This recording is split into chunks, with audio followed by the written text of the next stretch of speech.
യേശുവിൽ ഏറ്റവും അനുഗ്രഹീതരായ പ്രിയപ്പെട്ടവരെ, ഡെയിലി ബ്ലെസ്സിങ്ങിലൂടെ നാം കേട്ടുകൊണ്ടിരിക്കുന്നത് ദൈവവചനമാണ്. ദൈവവചനമാണ് എല്ലാ ദിവസവും നിങ്ങളുടെ ജീവിതത്തിൽ, കുടുംബത്തിൽ മുഴങ്ങുന്നത്. ആ ദൈവത്തിൻ്റെ സ്വരം, ദൈവവചനത്തിൻ്റെ ശബ്ദം മുഴങ്ങുമ്പോൾ എൻ്റെ ജീവിതം ഒരു അനുഗ്രഹമാകാതിരിക്കില്ല. ആ ദൈവ വെളിച്ചം എൻ്റെ ഭവനത്തിലും ജീവിതത്തിലും ഒരു അനുഗ്രഹമാകാതിരിക്കില്ല. സത്യമാണ്. ഇന്ന് പ്രതീക്ഷയോടെ പ്രാർത്ഥിക്കണമെന്ന് ശനിയാഴ്ചയാണ്. കുറച്ച് ദിവസങ്ങളായി നമ്മൾ കുഞ്ഞുങ്ങൾക്ക് വേണ്ടി പ്രാർത്ഥിച്ചുകൊണ്ടായിരിക്കുന്നേ. നിങ്ങളും ഈ പ്രാർത്ഥനയൊക്കെ ചൊല്ലുന്നുണ്ടോ? നിങ്ങളുടെ കുഞ്ഞുങ്ങൾക്ക് വേണ്ടി തൈലം പുരട്ടി പ്രാർത്ഥിക്കുന്നുണ്ടോ? യേശുവേ, അങ്ങയുടെ തിരുരക്തത്താൽ എൻ്റെ മകനെ, എൻ്റെ മകളെ തിരുരക്തത്താൽ വിശുദ്ധീകരിച്ച്, വചനത്താൽ നിറച്ച്, പരിശുദ്ധാത്മാവിനാൽ നയിക്കണമെന്ന് അങ്ങനെയൊക്കെ പ്രാർത്ഥിച്ച് കുരാർത്ഥിച്ച് കുഞ്ഞുങ്ങളെ ദൈവത്തിൽ ഏൽപ്പിച്ചു കൊടുത്ത് പ്രാർത്ഥിച്ചാൽ അവരുടെ ജീവിതത്തെ ഓർത്ത് നിങ്ങൾക്ക് കരയേണ്ടി വരില്ല. അവരുടെ ഭാവിയെ ഓർത്ത് വിഷമിക്കേണ്ടി വരില്ല. അവരുടെ ജോലിയെ ഓർത്തോ വിവാഹത്തെ ഓർത്തോ ഒന്നും നിങ്ങൾക്ക് നാളെ ഒരു സമയത്ത് വിലപിക്കേണ്ടി വരില്ല. കാരണം ദൈവം ഏറ്റെടുത്ത അവരുടെ ജീവനെ, ജീവിതത്തെ, ഭാവിയെ അനുഗ്രഹമാക്കി മാറ്റും. ഹല്ലേലൂയ. ഇന്ന് പ്രതീക്ഷയോടെ വചനം കേൾക്കുമ്പോൾ കുഞ്ഞുങ്ങൾക്ക് വേണ്ടിയുള്ള പ്രാർത്ഥനയിൽ എല്ലാവരെയും ഉൾപ്പെടുത്തുകയാണ്. പ്രിയപ്പെട്ടവരെ, ഈ മാസം 28-ാം തീയതി മുതൽ ഇവിടെ എഴുതി പ്രാർത്ഥിച്ച കുഞ്ഞുങ്ങൾക്ക് വേണ്ടി, ലോകത്തിൻ്റെ വിവിധ രാജ്യങ്ങളിൽ ഇരുന്ന് പ്രാർത്ഥിക്കുന്ന കുഞ്ഞുങ്ങൾക്ക് വേണ്ടി 10 ദിവസം 28-ാം തീയതി മുതൽ ഫെബ്രുവരി മാസം 6-ാം തീയതി വരെ ഞങ്ങൾ ഒരു നേരത്തെ ഭക്ഷണം ഒഴിവാക്കി ഉപവാസമെടുത്ത് എല്ലാ കുഞ്ഞുങ്ങൾക്കും വേണ്ടി പ്രാർത്ഥിക്കാൻ തീരുമാനിക്കുന്നു. 28-ാം തീയതി ബുധനാഴ്ച മുതൽ ഉപവാസത്തോടെ പ്രാർത്ഥിക്കുക. വില കൊടുത്തു പ്രാർത്ഥിക്കുക. അതൊരു അനുഗ്രഹമായിട്ട് മാറും. ആഗ്രഹിക്കുന്നവർക്ക് പങ്കെടുത്ത് പ്രാർത്ഥിക്കാം. ഏതായാലും ഞങ്ങൾ നിങ്ങൾക്ക് വേണ്ടി ഉപവാസത്തോടെ പ്രാർത്ഥിക്കുന്നു.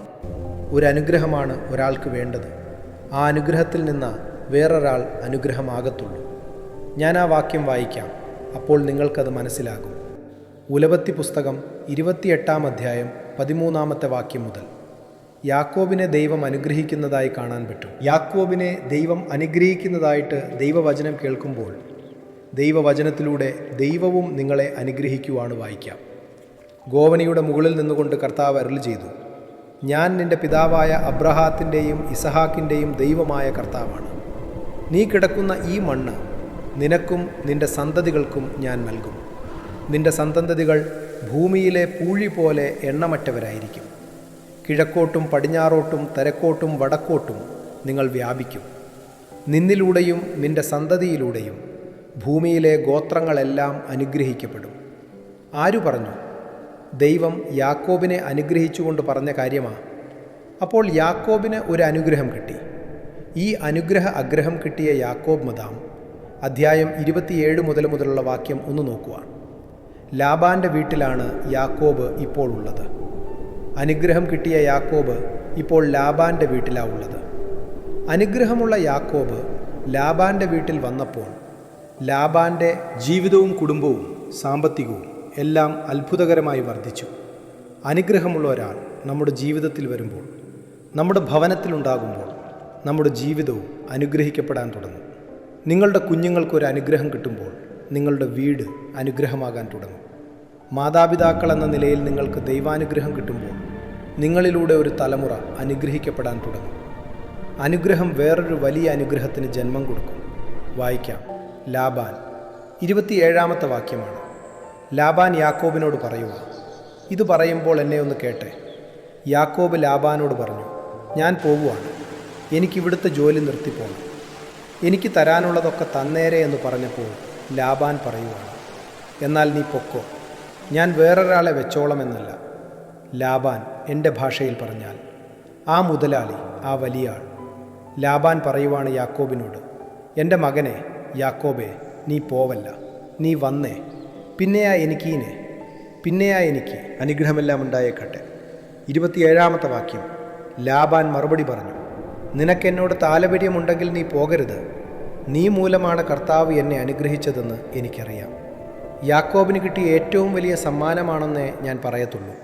ആ വാക്ക്, യാക്കോബേ, നീ പോകല്ല, എന്നോട് സകലവേലും താല്പര്യമുണ്ട്, നീ പോകല്ല, നീ കാരണമാ ദൈവം എന്നെ അനുഗ്രഹിച്ചെന്ന് എനിക്ക് നന്നായിട്ടറിയാം.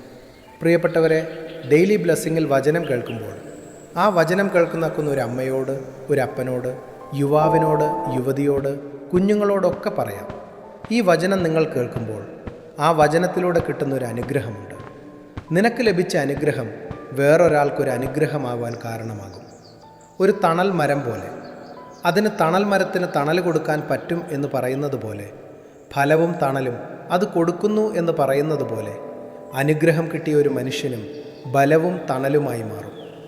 ഭയങ്കര അനുഗ്രഹമാണ് ലാബാൻ. വേണ പറയത്തില്ലേ, യാക്കോബ് പോവുകയാണ്, എപ്പോ നീ നിൻ്റെ പണി നോക്കി പൊക്കോ, എനിക്ക് നീ ഇല്ല, എനിക്ക് മുന്നോട്ട് പോകാൻ അറിയാം.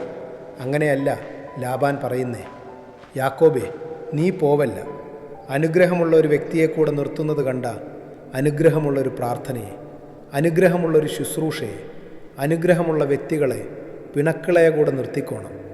അനുഗ്രഹമുള്ളവരിലൂടെയാണ് നിങ്ങളും അനുഗ്രഹിക്കപ്പെടാൻ പോകുന്നത്. അനുഗ്രഹമുള്ളൊരു ശുശ്രൂഷയുടെ ഭാഗമായി നിൽക്കുമ്പോഴാണ് എൻ്റെ വീടും അനുഗ്രഹിക്കപ്പെടുന്നത്. നമ്മൾ പറയില്ലേ, പുള്ളി പോവാണ് പോട്ടെ അങ്ങോട്ട്, അങ്ങനെ പെട്ടെന്ന് പിണക്കി വിടാൻ പാടില്ല. ഇതൊരു പാഠമാണ്. അടുത്തത് 28-ാമത്തെ വാക്യം. നിനക്ക് എന്ത് പ്രതിഫലം വേണമെന്ന് പറയുക, അത് ഞാൻ നിനക്ക് തരാം. എന്തു വേണമേ നീ ചോദിച്ചോ, അത് ഞാൻ നിനക്ക് പ്രതിഫലമായി കൂലിയായിട്ട് തന്നോളാം. ദയവ് ചെയ്ത് നീ പോവല്ല. 29-ാമത്തെ വാക്യം നോക്കിയേ. യാക്കോബ് അവനോട് പറഞ്ഞു, ഞാൻ ഇപ്രകാരം അങ്ങേക്ക് വേണ്ടി ജോലി ചെയ്തെന്നും എൻ്റെ മേൽനോട്ടത്തിൽ അങ്ങയുടെ ആടുമാടുകൾ എത്ര പെരുകിയെന്നും അങ്ങേക്കറിയാമല്ലോ. 30-ാമത്തെ വാക്യം. ഞാൻ വരുന്നതിന് മുമ്പ് വളരെ കുറച്ച് ആടുകളെ അങ്ങേക്കുണ്ടായിരുന്നുള്ളൂ, കുറച്ച് ആളുകളെ അങ്ങേക്കുണ്ടായിരുന്നുള്ളൂ. ഇപ്പോൾ വളരെ പെരുകിയിരിക്കുന്നു. ഞാൻ പോയിടത്തെല്ലാം കർത്താവ് അങ്ങയെ കടാക്ഷിച്ചിരിക്കുന്നു. അനുഗ്രഹമുള്ളവൻ്റെ സാന്നിധ്യം ലാബാൻ്റെ ജീവനെ, ജീവിതത്തെ, സാമ്പത്തികത്തെ ഭയങ്കര ബ്ലെസ്സറാക്കി മാറ്റി, അനുഗ്രഹമാക്കി മാറ്റി. ലാബാൻ അത് തിരിച്ചറിഞ്ഞു. ഇല്ലെങ്കിൽ ആരെങ്കിലും പറയുമോ, നീ എന്തു വേണേലും ചോദിച്ചോ, പ്രതിഫലമായിട്ട് ഞാനത് നിനക്ക് തരാം. പ്രിയപ്പെട്ടവരെ, ഇതാണ് അനുഗ്രഹം കിട്ടിയ ഒരു വ്യക്തിയുടെ മഹത്വം. നമ്മൾ ചിന്തിക്കില്ലേ, വചനം കേട്ടിട്ട് എന്നാ കിട്ടാനാ, എന്ത് ശരിയാകാനാ, ഒന്നും ശരിയായില്ല എന്ന് തോന്നിയാലും നിൻ്റെ ലൈഫിലേക്ക് വരുന്നൊരു ബ്ലെസ്സിംഗ് ഉണ്ട്. വചനത്തിലൂടെ കിട്ടുന്ന അനുഗ്രഹമുണ്ടെന്ന്. അത് നിന്നെ മാത്രമല്ല, നിന്നിലൂടെ ഒത്തിരി പേർ അനുഗ്രഹിക്കപ്പെടാനിടയാകുന്ന ഒരു അനുഗ്രഹമാണ്. ഞാനിതിനെ പറയുന്നൊരു വാക്കാണ്, അനുഗ്രഹമാകാനുള്ള ഒരു അനുഗ്രഹം. അനുഗ്രഹം നിന്നിലുണ്ടെന്ന് വേറൊരാൾക്ക്, നിൻ്റെ വീടിന്, മാതാപിതാക്കൾക്ക്, സഹോദരങ്ങൾക്ക് അനുഗ്രഹമാകാനുള്ള ഒരു അനുഗ്രഹമാണ് ഈ കിട്ടുന്നത്. മനസ്സിലായോ? പിടികിട്ടിയോ? വചനം കേൾക്കുന്ന മാതാവേ, പിതാവേ, പ്രിയപ്പെട്ട അപ്പച്ച, അമ്മച്ചി, പ്രിയപ്പെട്ട സഹോദര, സഹോദരി, യുവാവേ, യുവതി, പ്രിയപ്പെട്ട കുഞ്ഞുങ്ങളെ, നിങ്ങൾക്ക് ഈ വചനത്തിലൂടെ ദൈവം നിങ്ങളെ അനുഗ്രഹിക്കും. അത് നിങ്ങൾക്ക് ഒരു അനുഗ്രഹമാകും.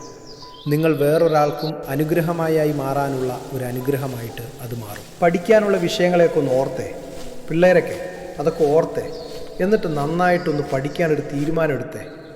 ഫോണിൻ്റെ ഉപയോഗമൊക്കെ ഒന്ന് ശ്രദ്ധിച്ചേ. ഒത്തിരി ഉപയോഗിച്ച് അതിനെ അഡിക്റ്റായി പോവല്ലേ.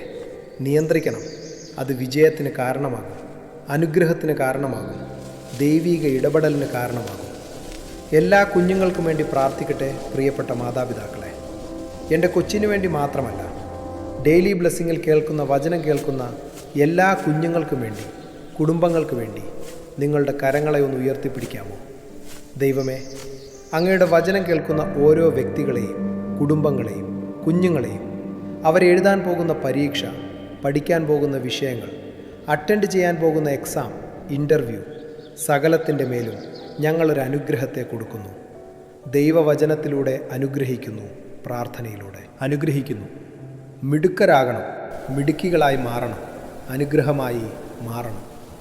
യാക്കോബിനോട് ലാബാൻ പറഞ്ഞില്ലേ, നീ കാരണമായി എന്നെ അനുഗ്രഹിച്ചെന്ന്. ഇതുപോലെ നമ്മുടെ ചെവിയിലും നമ്മളോ വേറൊരാൾ പറയുന്നത് കേൾക്കാൻ ഇടവരട്ടെ സഹോദര, സഹോദരി. പ്രിയപ്പെട്ട അമ്മേ, പ്രിയപ്പെട്ട അപ്പച്ച, നിങ്ങൾ കാരണമായി ഞങ്ങൾ അനുഗ്രഹിക്കപ്പെടാൻ ഇടയായ മക്കൾ പറയുന്നത് മാതാപിതാക്കൾ കേൾക്കാൻ ഇടവരട്ടെ. മാതാപിതാക്കൾ പറയുന്നത് മക്കൾ കേൾക്കാൻ ഇടവരട്ടെ. എൻ്റെ മൂത്ത മകൻ, രണ്ടാമത്തെ ആള്, മൂന്നാമത്തെ ആൾ കാരണമായി ഞങ്ങളുടെ വീട് അനുഗ്രഹിക്കപ്പെട്ടെ. ഇല്ലെങ്കിൽ ഞങ്ങളുടെ അവസ്ഥ എന്താകുമായിരുന്നു? നിങ്ങളൊരു അനുഗ്രഹമാകണം. അനുഗ്രഹമുള്ള മനുഷ്യൻ ഫലവും തണലും തരുന്ന ഒരു വലിയ മരം പോലെയാണ്. അതിന് ചോട്ടി നിൽക്കുന്നവർക്ക് ഫലം മാത്രമല്ല, ആശ്വാസത്തിൻ്റെ തണലും ആ വ്യക്തി കൊടുക്കും. പ്രാർത്ഥിക്കട്ടെ. കർത്താവെ, വചനം കേൾക്കുന്ന എല്ലാ കുഞ്ഞുങ്ങളെ അനുഗ്രഹി. 28-ാം തീയതി മുതൽ ആരംഭിക്കുന്ന ഉപവാസ പ്രാർത്ഥന എന്തിനെന്നറിയാമോ? ഒരു തലമുറയെ വിശ്വാസത്തിൽ, ആത്മീയതയിൽ ദൈവാനുഗ്രഹം വളർത്താൻ ഞങ്ങൾ ഒരു നേരം ഭക്ഷണം ഒഴിവാക്കി ത്യാഗമെടുത്ത് പ്രാർത്ഥിക്കാൻ ആഗ്രഹിക്കുന്നു. സാധ്യമായ എല്ലാവരെയും അറിയിക്കണം. ഒരുമിച്ച് പ്രാർത്ഥിക്കാം. പറ്റുന്നവർ പങ്കെടുക്കുക. കർത്താവെ, അങ്ങയുടെ നാമത്തിൽ അനുഗ്രഹിക്കുന്ന രോഗങ്ങൾ, അപകടങ്ങൾ, ദുർമരണങ്ങൾ, മൂപ്പെത്താത്ത മരണങ്ങൾ, നഷ്ടങ്ങൾ, ചതി, വഞ്ചന, നിരാശ എന്നും ഞങ്ങളെ സൂക്ഷിക്കണമേ. ദീർഘായുസ്സും ആരോഗ്യവും സമ്പത്തും ഐശ്വര്യവും തരണമേ. വിശ്വാസത്തെ വർധനവും തരണമേ. പ്രാർത്ഥനയിൽ ആഴപ്പെടുത്തണമേ. വചനം വായിക്കാനുള്ള ശക്തിയും കൃപയും ബന്ധവും വർദ്ധിപ്പിക്കണമേ. ഒരു അനുഗ്രഹമാക്കണമേ. വിജയം കൊടുക്കണമേ. നമ്മെ കുഞ്ഞുങ്ങളെ ശ്രദ്ധിച്ച് നിങ്ങൾ നല്ല ഒരു വിജയം നേടി ഇവിടെ ഒരു സാക്ഷ്യമായിട്ട് വരും കേട്ടോ. നിങ്ങൾക്ക് ഈ ആലയത്തിലൊക്കെ വരാൻ പറ്റും. ദൈവനാമത്തിൽ നിങ്ങളെ അനുഗ്രഹിച്ചു പ്രാർത്ഥിക്കുന്നു. ഒരു ദോഷവും വരില്ല, ഒരു തിന്മയും വരില്ല, ഒരു അനർത്ഥവും വരത്തില്ല. വലിയ വിജയം ദൈവം തരും. ദൈവം വിശ്വസിക്കുന്നു, അനുഗ്രഹിച്ചു പ്രാർത്ഥിക്കുന്നു, ഇപ്പോഴും എപ്പോഴും എന്നേക്കും. ആമേൻ. ദൈവം അനുഗ്രഹിക്കട്ടെ. നല്ല അനുഗ്രഹമുണ്ടാകട്ടെ. നാളെയും 5:30 ഒരുമിച്ച് കാണാം. നാളെ ഞായറാഴ്ചയാണ്. നാളെ അർപ്പിക്കുന്ന വിശുദ്ധ കുർബാനയിൽ നിങ്ങളെ ഓർത്തു പ്രാർത്ഥിക്കും. നാളത്തെ പ്രാർത്ഥന മുടങ്ങാതിരിക്കട്ടെ. എത്ര തിരക്കുണ്ടെങ്കിലും പ്രാർത്ഥന കേൾക്കാനിടയാകട്ടെ. നാളെയും 5:30 കാണുന്നതുവരെ സർവശക്തനായ ദൈവം എന്നെയും നിങ്ങളെയും സൂക്ഷിക്കട്ടെ. ആമേൻ.